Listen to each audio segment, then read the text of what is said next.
क्या आप इस घेवर को देख कर के बता सकते हैं कि मैंने इसे अपनी लाइफ में पहली बार बनाया है और एकदम परफेक्ट बन कर के रेडी हुआ है। इंटरनेट पे तो पूरा ये घेवर की रेसिपी छा गई है, तो मैंने सोचा मैं ही क्यों पीछे रहूं, मैं भी इसे ट्राई करती हूँ। वीडियो को एकदम लास्ट तक जरूर देखिएगा, जिससे कि आपका घेवर एकदम परफेक्ट बन पाएगा। और जैसा कि आप इसकी क्रंच को देख करके सुन करके जान ही सकते हैं कि ये कितना क्रिस्पी और क्रंची बन करके रेडी हुआ है। बहुत से लोगों की शिकायत होती है कि उनका घेवर हर बार टूट जाता है या फिर हलवाई जैसे जाली नहीं पड़ते हैं, तो वीडियो को लास्ट तक देखिएगा। मैं कुछ सीक्रेट टिप्स इसमें बताऊंगी, जिससे कि आपका घेवर एकदम परफेक्ट बन करके रेडी होगा। तो सबसे पहले हम यहाँ पर ले लेंगे 3 बड़े चम्मच भर करके देसी घी। तो आपको यहाँ पर देसी घी ही लेना है, भले ही आप इसे फ्राई किसी भी तेल में करें, लेकिन आपको यहाँ पर देसी घी ही लेना है। फिर हम इसे आइस क्यूब्स की हेल्प से इसे हम अच्छी तरीके से फेंट लेंगे 1 मिनट। ये थोड़ा सा इस तरीके से जमा जमा हो जाएगा। उसके बाद हम इसे बर्फ़ को हटाकर इसे हम 1 मिनट और फेंटेंगे, तो ये एकदम क्रीमी टेक्सचर में आ जाएगा। जैसा कि आइसक्रीम का मलाई नहीं होता है, उसी टेक्सचर में एकदम आ जाएगा। तो उसके बाद हम क्या करेंगे ना, इसमें डाल देंगे 1 बाउल मैदा। तो आपको मैदा ना थोड़ा थोड़ा ऐड करके ही हल्के हाथों से इस तरीके से घुमाना है, बहुत ज़्यादा इसे हाथों से प्रेस करके नहीं मिलाना है। उसके बाद हम इसमें डाल देंगे 1 बड़ा चम्मच बेसन। इससे इसका क्रंच और जो इसका कलर आता है ना, बहुत ही परफेक्ट आता है। तो इन सभी चीज़ों को मिलाने के बाद हम यहाँ पर ऐड करेंगे 1/4 कप इसमें, यानी कि बाउल एकदम ठंडा ठंडा दूध। तो ध्यान रखिएगा कि आपको ठंडा ठंडा दूध ही लेना है। अगर आप रूम टेम्परेचर पे रखा हुआ दूध लेंगे ना, तो घी और मैदा अलग हो जाएगा और आपका बैटर अच्छा नहीं बनेगा। तो यहाँ पर एकदम चिल आपको दूध का इस्तेमाल करना है और इसे थोड़ा थोड़ा डाल करके इसे मिक्स करते जाना है। तो आपको एक बार में सारा नहीं डालना है, दूध को थोड़ा थोड़ा ऐड करके इसे मिक्स करना है।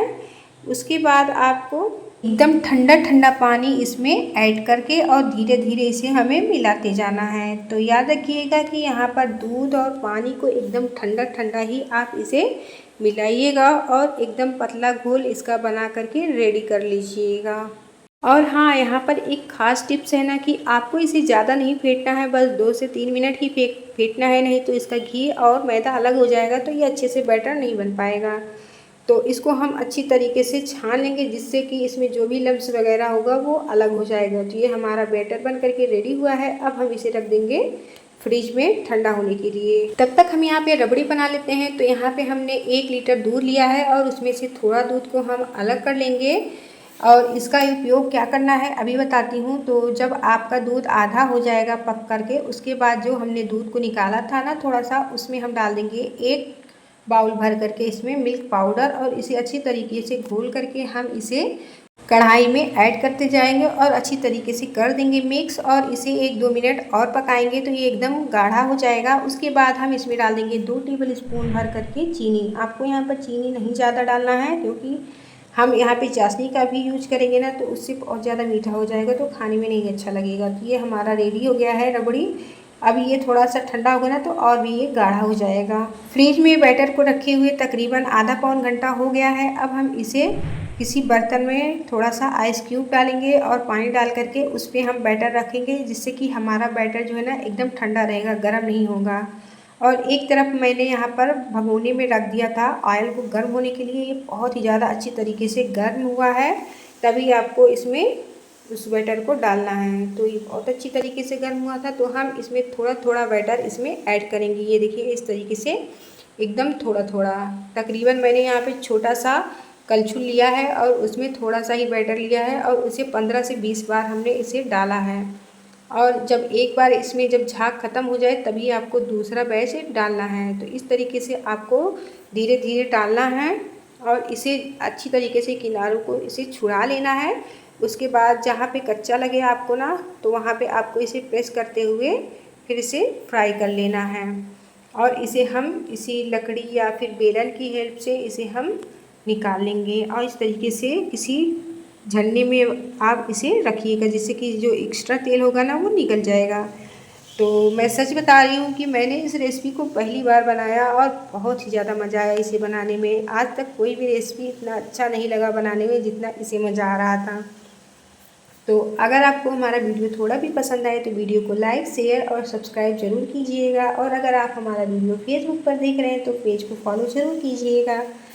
तो इसी तरीके से हम दोबारा भी इसे बना लेंगे और जहाँ भी आपको वाइट दिखे ना उस तरफ से आपको इसे प्रेस करते हुए इसे फ्राई कर लेना है। तो ये आपका एकदम परफेक्ट घेवर बन कर के रेडी होगा और जलेगा भी नहीं और एकदम कलर इसका देखिए कितना बढ़िया आया है। जो हमने इसमें बेसन ऐड किया था ना उसकी वजह से ये बहुत ही अच्छा इसका कलर और कंसिस्टेंसी आती है।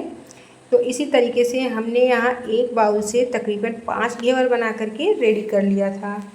तो इसी तरीके से आप बनाइएगा तो आपकी घेवर एकदम परफेक्ट बनेंगे। तो चलिए हम एक इसके लिए चाशनी बना लेते हैं। तो एक पैन में हम डालेंगे 2 बाउल चीनी और उसमें हम डाल देंगे 1.5 बाउल पानी और इसको हम अच्छी तरीके से मिक्स करेंगे। और 4 से 5 इलायची को हमने इसे कूट करके इसमें डाल दिया है और इसे अच्छी तरीके से पकने देंगे 5 से 6 मिनट। तो जब आप इसको पकाइएगा ना तो आपको बहुत ज़्यादा तार वाली चाशनी नहीं बनानी है, ना बहुत ज़्यादा पतला बनाना है। अगर आप पतला बना देंगे ना तो ये आप जब इसे घेवर में डालेंगे ना तो आपके घेवर एकदम मुलायम पड़ जाएंगे। तो आपको इसी तरीके से इसका चाशनी बनाना है। जब आप इसे दोनों हाथों से इस उंगली से इसे प्रेस करेंगे ना तो ये देखिए हल्का हल्का इसमें तार बन रहा है और टूट जा रहा है। बस इतना ही आपको बनाना है। तो ये देखिए फाइनली हमारा बहुत ही ज़्यादा अच्छा घेवर बन करके रेडी हुआ है। मैं बहुत खुश हो रही थी इसे बना करके और पहली बार में ही मेरा इतना परफेक्ट बना है।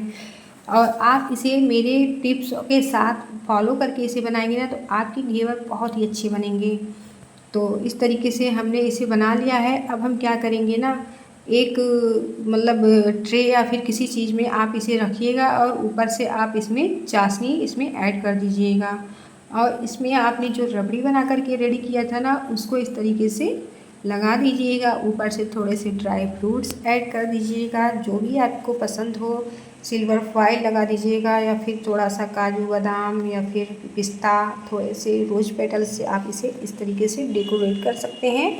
आपको जैसा पसंद हो आप उस तरीके से इसे डेकोरेट कर दीजिएगा। तो आप हमारी रेसिपी कहाँ से देख रहे हैं प्लीज़ कमेंट करके बताइएगा और आप इसे बना करके देखिएगा और कैसे बना है प्लीज़ कमेंट करके बताइएगा। और हमारे चैनल पे और भी अच्छी अच्छी नई रेसिपी पड़ी हुई हैं, आप वहाँ पर जाकर देख सकते हैं। और अगर वीडियो पसंद आए तो वीडियो को लाइक, शेयर और सब्सक्राइब करना ना भूलें। तो जैसा कि मैं इसे कट करके दिखा रही हूँ कि कितना क्रिस्पी और क्रंची बन करके रेडी हुआ है। जैसा कि आप इसकी आवाज़ सुन करके जान सकते हैं। तो अगला रेसिपी आप कौन सा देखना चाहते हैं आप इसे कमेंट करके बताइएगा। Thank you for watching.